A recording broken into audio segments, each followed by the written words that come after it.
পাত্রটার মধ্যে 1 লিটার দুধ নিয়েছি। এই দুধ দিয়ে আমি আজকে রাবড়ি ক্ষীর বানাবো। তো চলুন আমরা কিভাবে বানাই আপনারা দেখতে থাকুন।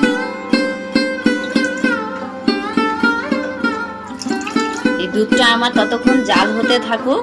এটার মধ্যে আমি কি কি দিব ততক্ষণে একবার দেখে নিই। আমি এই বাটিতে 25 গ্রাম মতো গোবিন্দভোগ চাল ভিজিয়ে রেখেছি। আমি গোবিন্দভোগ ভিজিয়েছি, আপনারা যে কোনো আতপ চালও দিতে পারেন। আমি কিন্তু গোবিন্দভোগ চালই ভিজিয়ে রেখেছি। এটা আমি মিক্সিতে গ্রেট করে নিব। আমি এখানে কিছু রেখেছি ড্রাই ফ্রুট, কিশমিশ, কাজু আর কাঠবাদাম। এটা কিন্তু অনবরত নাড়তে হবে, নাড়া ছাড়তে হবে না, কেন এটা মানে সর পড়তে দেওয়া যাবে না। এটা সব সময় মানে এইভাবে নাড়তে হবে। আমি এখানে 2 হাতা মতো দুধ উঠিয়ে নিব, কারণ এখানে আমি একটু শুকনো দুধ এর মধ্যে মিক্স করব। এখানে আমি 4-5টা এলাচ দুধের মধ্যে দিয়ে দিব।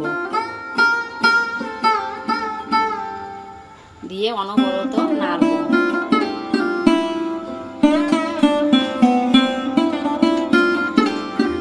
গোবিন্দভোগ চালটা যে আমি ভিজিয়ে রেখেছিলাম সেটা মিক্সিতে গ্রেট করে রাখা ব্যাটারটা আমি এবার দুধের মধ্যে দিয়ে দিব।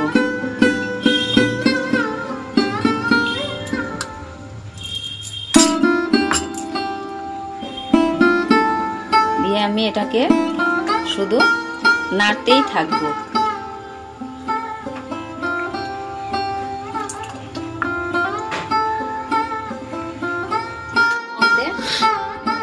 3 প্যাকেট শুকনো দুধ এর মধ্যে মিক্স করব, তাহলে রাবড়ির স্বাদটা খুব সুন্দর আসবে।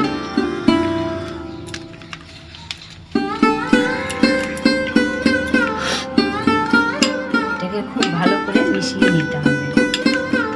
দিয়ে দিব। এই শুকনো দুধটা দেওয়ার একটাই কারণ যে এটা একটু ঘন ঘন ভাব চলে আসবে।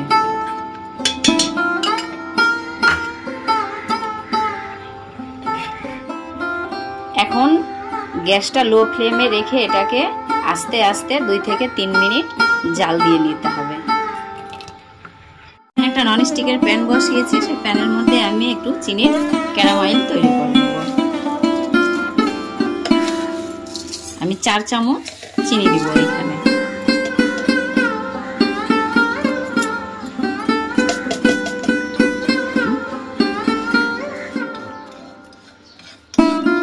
এটাকে একটু নাড়তে হবে। এটা খুব আস্তে আঁচে হচ্ছে, কারণ জোরে আঁচ দিলে এটা লেগে যেতে পারে, তার জন্য এটা খুব আস্তে আঁচে আর নাড়তে হবে। এই যে দেখো কালারটা কত সুন্দর চলে এসেছে। এবার আমি এই ক্যারামেলটা আমি ক্ষীরের মধ্যে দিয়ে দেব। এবার আমি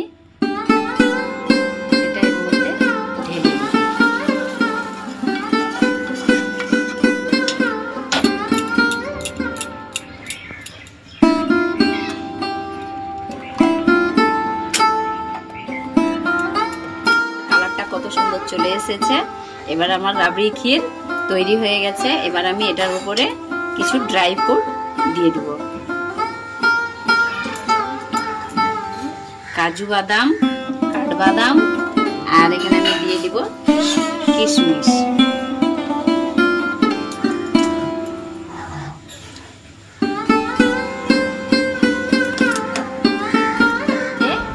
হাফ চামচ মতো কেওড়া জল আমি মিক্স করব।